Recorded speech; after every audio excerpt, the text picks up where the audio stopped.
Have you ever felt? Are you listening? Damn. Parachute hoppers. There's a reason why they're in every bin and every fly box across the country. It's because they work. So we have a kind of a fun hack on the parachute hopper. A few little things that we've added to the parachute hopper to make it fish well. We were fishing this a few weeks ago and did really well with it, so we decided we'd share. Anyway, I've got a Daiichi 1260 in the vise and size 8, and I'm going to tie this with A-dot thread. Okay, the reason I'm tying this with A-dot thread is because it makes it a little easier to seat the legs and the wing if you have a thinner thread. So other than that, there's really no need for it. Maybe it makes tying off the parachute a little easier. But I'm going to wrap my thread just about to where it starts to curve. And just like the Dave's hopper, I'm going to take some just red hackle fibers and I'm going to tie those in as kind of a hot spot. So these are just schlappen fibers. You could use Coq de Leon, you could use basically whatever red hackle you have. There's no need to tie this all the way up the hook shank. Okay, so the body on this is going to be out of a really interesting material. It's called deer hair dubbing from Hemingway's. It's a UK thing. So I got this and I was trying to figure out ways to use it, and I think this is one of my favorite ways that I've decided to use it. Okay, so I'm going to make a dubbing loop out of this, and because I have A-dot thread, I'm going to just double it up and then wrap back to the tail, and what that does is it closes off the loop.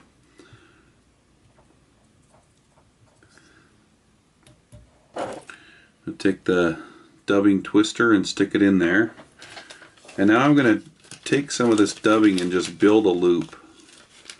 So I'm going to take a clump of it, so you can see it's kind of like under fur from the deer mixed with a bunch of clipped up deer hair fibers. Kind of an unruly material, but that's exactly what we're looking for here. Really good to make caddisfly type imitations with it as well. So I'm just going to take a little bit at a time and start building a dubbing loop. So the focus is pretty tight on this, but you can see kind of the general idea here. So when we twist it up, it looks like that. So I'm going to use the rotary feature on the fancy Renzetti, and I'm just going to wrap that body forward. About to right there. So as you can see, I used probably twice as much as I should have, mostly because we're filming and I didn't want to screw that up.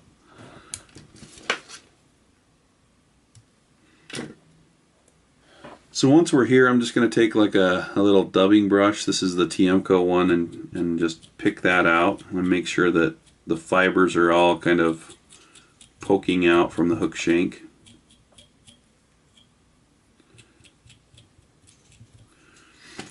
And now we're going to shape our hopper body. So I'm going to take my scissors and I'm just going to trim it to shape as I rotate it around.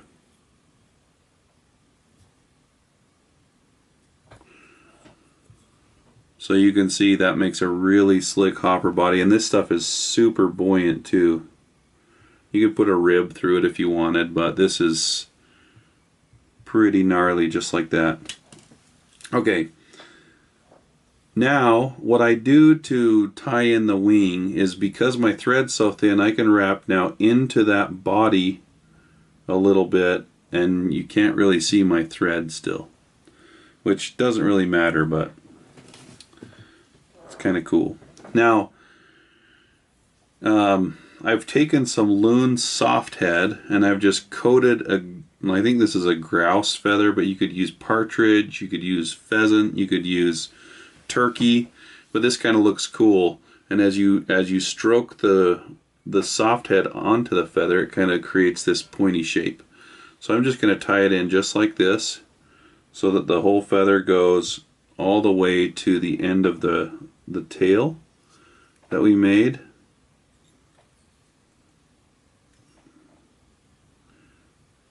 We'll make sure that it's nice and on top of the fly.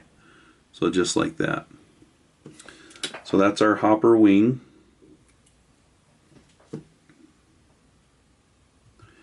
And if I were to tie this wing in front of the body right here, the wing would probably prop up and have a weird angle. Alright, now we're going to use those legs that we made. Okay, now we're going to show you how to make some really durable knotted pheasant tail legs. I know that kind of sounds like it's counterintuitive, but it really works. Okay, so we have some yellow dyed pheasant tail, and I'm just going to take off, 6 or 7 of these. And I know there are people who knot them right on the stem, but I have better luck just pulling them off. So now I've got those held in my hand like this, and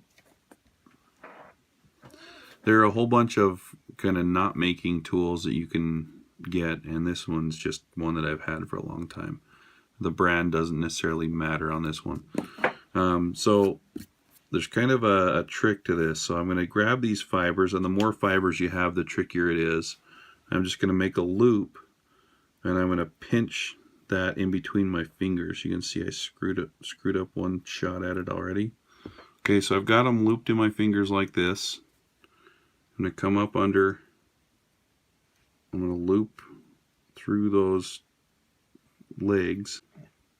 Okay, so I've got the knot tied basically. It's going to take some practice.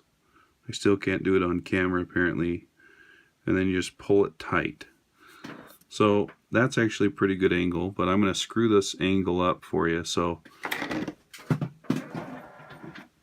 if you don't have quite the angle that you want, there's a little trick to it. The other thing is, when I tie this leg in, I want that angle of the hopper leg to be pretty extreme like that. So unless I do something to this leg, there's no real way to guarantee that. So what I'm going to do is I'm going to take some soft head, some Loon soft head, super durable, and it dries completely clear. So I'm just going to take a little bit of that soft head, coat the leg, and I'm going to squish this flat the way I want it to lay on the fly.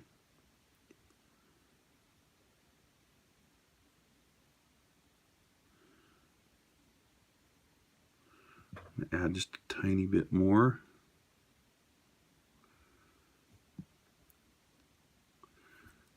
And that's it. So that's the hopper leg. We'll let that dry. These dry in about 10 to 15 minutes. Now that we have our leg, you can see that I leave the toe end long so that I can trim it after it's on the fly. So one of the things about hoppers is, if you were to tie the legs in just, like this on the fly so that they go down, that's not really the natural hopper shape. You want to kind of tie them in at an angle. So I'm going to tie this one in just like this.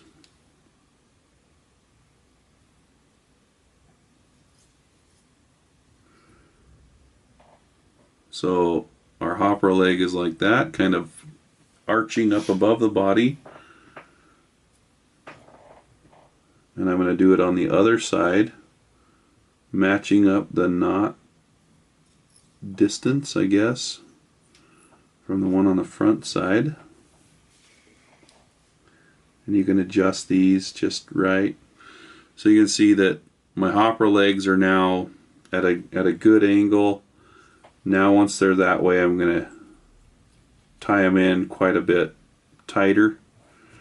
And then I'm going to come in here and trim the legs to the length that I want. Just like that. Maybe move those down just a little bit. Alright, so that's about how I like it. That body's going to sit kind of low, and then those legs are going to kind of just give a profile on top of the water.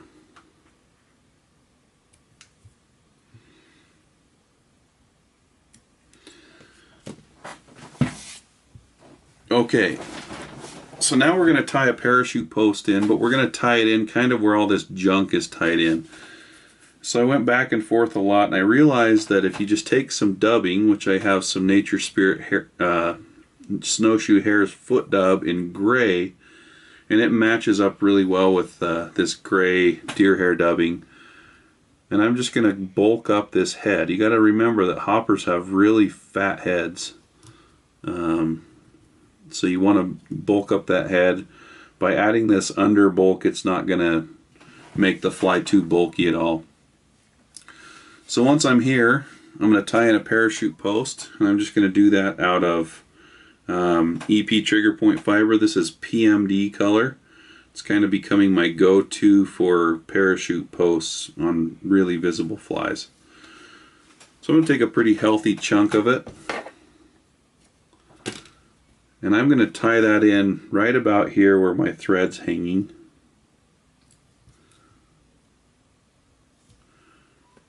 And get rid of the excess, but I want to leave it long enough so that it's still comfortable for me to tie. And now with the legs and the tail and everything, this can be the tricky part. So I'm going to pull those up, and I'm going to wrap the parachute post up a little bit so I can put some hackle in it.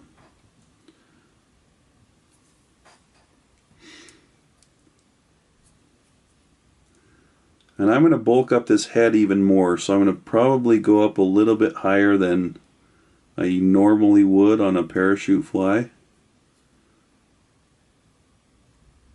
Ooh, see that? And that's the cool thing about the soft X, or the soft head, I guess. That leg will just go right back where you tied it in. Okay, so my parachute post is tied. At this point, I'm going to reinforce with some head cement.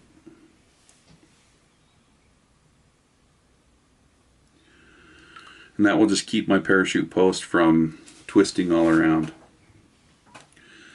Okay, for hackles on this one, there's a unique color that I think is designed specifically for hoppers.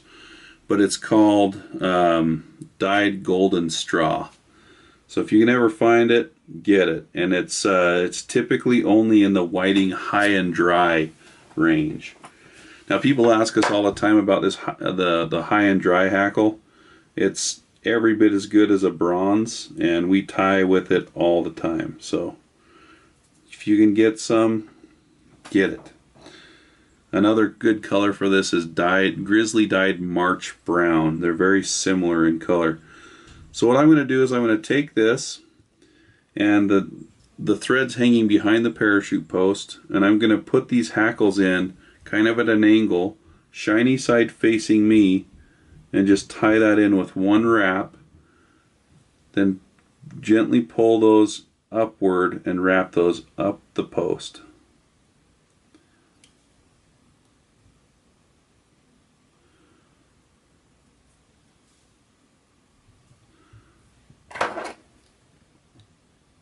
And once we're down, I'm going to trim off those stems, and now it's Operation Bulk Up the Head.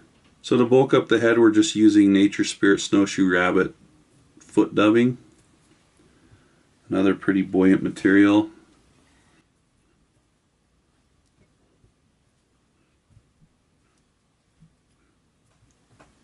So as you can see, I went forward, and I'm finalizing the head bulk by ending it right back by the parachute post.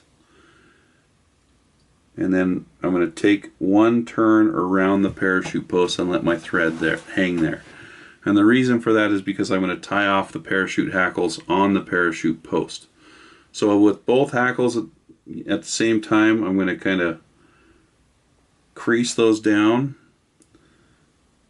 And then if I do that correctly, I should be able to wrap those, and they wrap one on top of the other. Right as I say that.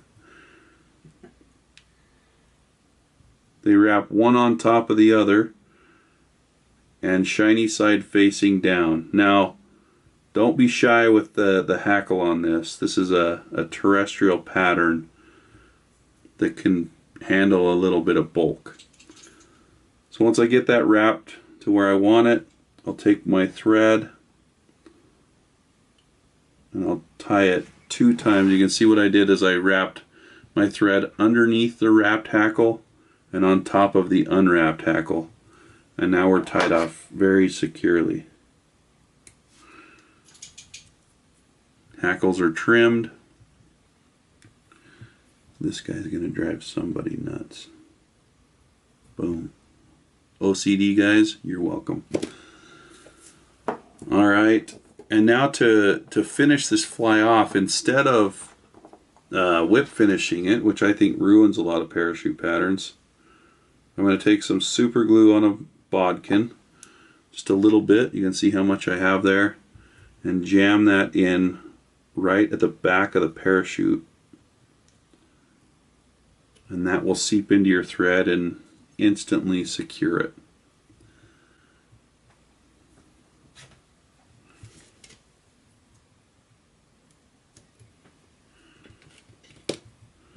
So once we're there, trim off your hackle or your parachute post. I like kind of a high post on this. Adds a lot of good buoyancy to the front of the fly. But this is a way that, I mean, this fly is basically tied out of all natural materials except for the parachute post and the soft head. So anyway, give this a tie. There's a whole bunch of different colors of this deer hair dubbing. You can add red legs to it. You can do a whole lot to this hopper pattern.